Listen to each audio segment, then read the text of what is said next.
2009 pertama kali Mata Najwa. Aku sempet ragu, sempet nggak mau karena aku takut gagal. Dan takut kalau misalnya Mata Najwa gagal, orang pasti berpikirnya yang gagal ya Najwa Shihab.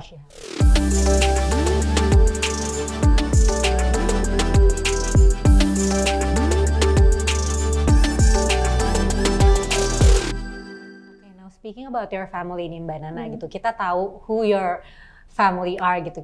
Aku juga seneng banget nontonin Shihab di YouTube kamu gitu. Dan aku punya satu pertanyaan sih selalu gitu setiap kali nonton. Semua pilihan hidupnya Mbak Nana tuh diarahkan nggak sih sama pihak keluarga? Karena misalnya oke, keluarganya established, kan orang suka bilang gitu, oke, kalau keluarganya established, privilege, nanti anak-anaknya pasti harus mengikuti, nggak boleh sembarangan gitu. Sebenarnya kayak gitu nggak sih Mbak? Atau everything that you do in life itu purely your choice? Aku lagi-lagi beruntung karena aku tuh dididik sama orang tua yang memberikan kepercayaan kepada anak-anaknya. Sedemikian sampai aku ingat waktu aku dihadapkan pada pilihan umur 12 tahun. Waktu itu lulus SD. Pilihannya adalah melanjutkan ke SMP negeri atau ke SMP swasta. Itu kamu yang disuruh pilih? Aku yang nentuin. Iya, jadi terserah Nana mau pilih yang mana. Mau masuk SMP negeri atau waktu itu masuk SMP Islam Al-Ikhlas gitu. Dan kemudian aku akhirnya memilih sekolah swasta. Bahkan di usia 12 tahun pun pilihan sekolah itu udah dibebankan ke, bukan dibebankan, dipercayakan ke anak-anak gitu. Dan berbagai, jadi kita tuh sejak kecil tuh dilatih untuk mandiri mengambil keputusan. Sedemikian bahkan ketika akhirnya aku menikah muda, usia on the age of 20 ya? Kalau umur 20 tahun menikah muda, sebetulnya 19 digenepin jadi 20. Karena nikahnya, aku kan lahir September, aku nikahnya Oktober. Jadi kalau September masih 19, jadi 20. Oke, 20 ya, kita sepakati ya teman-temannya 20. Nggak, emang udah 20 tahun waktu itu, tapi just barely 20. Nah, keputusan untuk menikah muda itu pun keputusan yang bukan karena disuruh orang tua atau kemudian banyak yang bilang, wah lu dijodohin ya gitu. Tapi ya itu keputusan yang aku ambil sendiri dengan kesadaran penuh. Waktu itu syaratnya cuma satu, kuliah nggak boleh berhenti. Jadi lagi-lagi yang ditanamkan orang tua tuh selalu values-nya salah satunya tuh soal pentingnya pendidikan, cinta terhadap ilmu, tapi tidak pernah sekalipun diharuskan untuk mengikuti satu jalur. Ketika memutuskan untuk yaitu dari mulai milih SMP, dari mulai terus kemudian berangkat waktu SMA, 16 tahun dibiarkan berangkat ke luar negeri. Aku inget banget tuh Abi tuh kemudian banyak dikritik waktu itu oleh keluarga. Ya masa anak umur 16 tahun perempuan dibiarin pergi sendiri ke luar negeri, tinggal di keluarga asing. Kalau sekarang sih udah mungkin situasinya beda ya.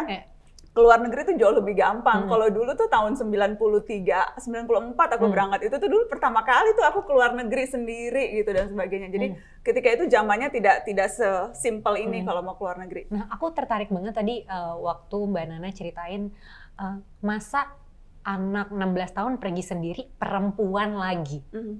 Sebagai perempuan ya kita tahu lah gitu, kita pasti sering dapet berbagai macam batasan ya, batasan semu dari orang-orang kayak perempuan nggak boleh A, B, C, D, E, F, G gitu. Sementara menurut aku Mbak Nana tuh dari dulu mendobrak itu dengan kamu menjadi reporter yang kalau kita lihat sekarang sebenarnya banyak kan reporter laki-laki gitu yang ke bidang-bidang tersebut gitu. Kamu pernah nggak sih mengalami diskriminasi di situ karena kamu perempuan gitu, baik ketika kamu ke Amerika maupun waktu kamu kuliah atau bekerja gitu? Iya, tapi karena aku nggak pernah merasa itu batasan. Jadi aku bersaudara 5 orang, 4 perempuan, 1 laki-laki. Dan di keluarga tuh aku nggak pernah merasa diperlakukan berbeda dengan Ahmad, adik laki-lakiku. Aku nggak pernah merasa orang tuaku menganggap aku tidak lebih berharga dari anak laki-lakinya. Jadi dan mindset itu juga yang kemudian membekali aku dan membuat aku merasa nggak perlu minta maaf karena jadi perempuan gitu, dan nggak perlu merasa diri kita less dan nggak bisa melakukan hal-hal yang tidak bisa dilakukan laki-laki gitu. Tapi ya ada beberapa kesempatan, beberapa situasi di mana kemudian aku merasa diperlakukan berbeda karena aku perempuan gitu.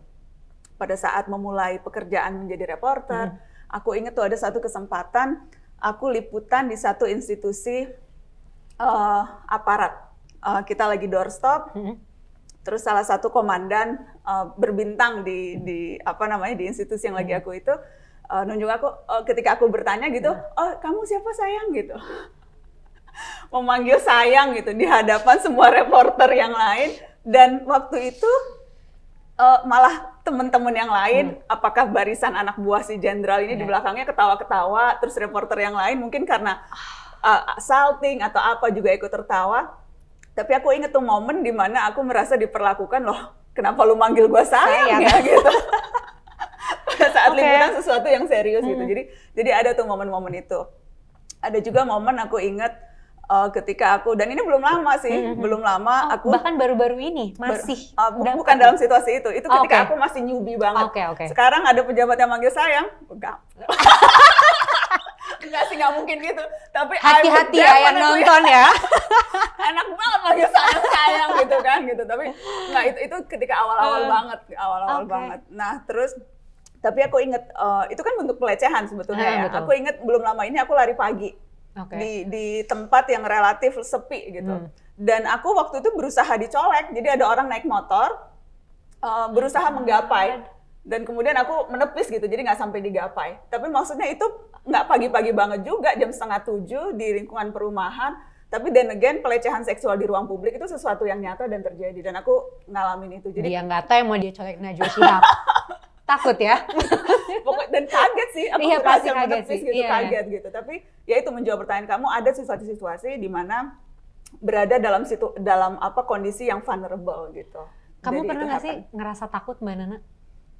Selalu. Nggak, maksudku karena aku malah justru merawat rasa takut sih. Menurutku itu penting. Why is that? Menjadi pengingat, menjadi pagar untuk terus memastikan apa yang aku laporkan, katakan, perbuat itu memang within rambu-rambu yang memang diperlukan gitu. Jadi rasa takut itu menjadi semacam kontrol sih. Kontrol untuk memastikan kualitas dan verifikasi yang memang harus dilakukan itu betul-betul up to standard. Itu sih. Kalau kita ngomongin soal ketakutan gitu, pasti salah satu ketakutan yang banyak orang juga pasti alami adalah takut gagal. Pasti ya kalau melakukan berbagai macam hal. Mbak Nana boleh nggak sih share ke kita, pernah nggak sih Mbak Nana tuh merasa aku gagal nih dalam melakukan ini gitu, and looking back sekarang gitu, kira-kira kamu tahu nggak kenapa aku gagal pada waktu itu, and how would you do it differently? Banyak kegagalan tuh banyak gitu. Apakah kegagalan yang sifatnya kecil dan bisa kita make it up gitu di minggu berikutnya, karena kan misalnya kayak Mata Najwa, wah gagal dapat narasumber yang ini, atau belum bisa dapat yang eksklusif untuk yang ini, and then merasa ya itu ya nggak berhasil di minggu ini. But then enaknya adalah atau untungnya adalah we can always make it up the next week gitu. Jadi selalu menurutku, jadi gimana kita ngelihat kegagalan atau ketidakberhasilan sih. Gagal di minggu ini bukan berarti akan gagal seterusnya. Nggak berhasil mencapai target di sini bukan berarti semua target yang kita cita-citakan nggak akan kesampaian gitu. Ketakutan akan kegagalan itu sesuatu yang sangat wajar gitu. Waktu pertama kali diminta bikin program dengan embel-embel nama sendiri, aku takut. Khawatir tahun gitu. Berapa tuh ya Mbak? Kalau nggak salah 2007? 2009. 2009 ya? 2009 pertama kali Mata Najwa. Aku sempat ragu, sempat nggak mau karena aku takut gagal. Dan takut kalau misalnya Mata Najwa gagal, orang pasti berpikirnya yang gagal ya Najwa Shihab. Ya, ada kekhawatiran-kekhawatiran. Waktu mau bikin narasi juga takut gagal. Ketika sebetulnya udah mantep, udah nyaman di Metro TV, udah with everything yang memang udah dikerjakan, terus tiba-tiba harus keluar bikin sesuatu dari nol, baru sama sekali, mulai dari sesuatu yang baru sama sekali, itu juga takut gagal. Oke. Waktu kamu lagi dihadapkan dengan ketakutan itu, kamu ngapain sih Mbak Nana? Ada fase-fasenya. Fase 1. Fase 1 ya memang takut curhat ke banyak orang gitu, mencari. Biasa kan kita tuh kalau minta reinforcement, jadi ngomong ke teman-teman terdekat, minta support ke teman-teman yang ke keluarga, mengulang-ulang terus. Aku tuh jadi tipe orang yang kemudian harus cerita, aku ulang-ulang terus supaya dapat reinforcement. Tapi ke berbagai macam orang untuk tahu pandangan orang gitu berarti ya? Iya, tapi ke orang-orang dekat sih, ke lingkaran terdekat lah gitu, my tribe gitu aku bilangnya. Jadi itu fase pertama. Fase kedua, terus biasanya kalau udah gitu, pasti ada, kan questioning myself, itu tuh sesuatu yang wajar banget. Bener nggak nih? Aku ingat tuh fase itu tuh yang kemarin sebelum waktu keluar dari Metro bikin narasi, itu fase yang cukup lama tuh. Fase yang membuat aku turun 5 kilo, insomnia, selalu kebangun jam 3 pagi. Jadi fase-fase itu tuh ada tuh, fase-fase keraguan. Ternyata Najwa Shihab juga bisa insomnia guys, kayak kita. Iya, bisa tidur, kebangun jam 3 pagi dan turun 5 kilo saking stresnya. Dan kemudian ada fase di mana ya all in gitu. Pokoknya harus bisa, pokoknya nggak mau tahu, kejar sampai bisa. Itu ada fase yang kemudian kita lalui. Tapi ya setiap itu ada fase-fasenya. Sebetulnya ukurannya gini sih, kalau misalnya yang aku pakai sekarang ya, kalau misalnya keputusan yang aku ambil itu bikin aku takut, berarti justru itu keputusan yang harus aku lakukan. Kalau if it scares the hell out of me, then it must be the right decision. Jadi itu yang jadi patokanku sekarang. Kalau takut berarti harus dilakukan. Ini aku jadi berefleksi nih ya teman-teman gitu. Ini hari ini aku takut banget, berarti mungkin ini keputusan tepat aku cari. Karena kan you have to, berarti kan you challenge yourself kan. Dan kalau kita nggak pernah berada dalam posisi di mana yang kita tidak nyaman, itu dan kita mempertaruhkan atau kita ya itu berarti ya we're doing something right gitu. Karena kalau nggak kita nggak akan pernah fulfill our full potential. Sementara ada banyak banget gitu yang bisa kita lakukan. Aku lihat kamu banyak banget melalui ups and downs in life gitu. Dan Mbak Nana sekarang gitu sebagai salah satu orang yang banyak banget menginspirasi orang menjadi role model orang gitu. Aku yakin banget pasti Mbak Nana juga punya role modelnya sendiri gitu dalam menghadapi the ups and downs in life. Kalau boleh tahu role model kamu siapa sih Mbak Nana? Orang-orang yang terdekat sih. My mom, my dad, jadi Abi, mama, terus kakak perempuan saya, Kak Najela, kemudian adik saya, Caca, Ahmad, Hala. Jadi keluarga kita tuh sangat very close-knit family, sangat deket gitu.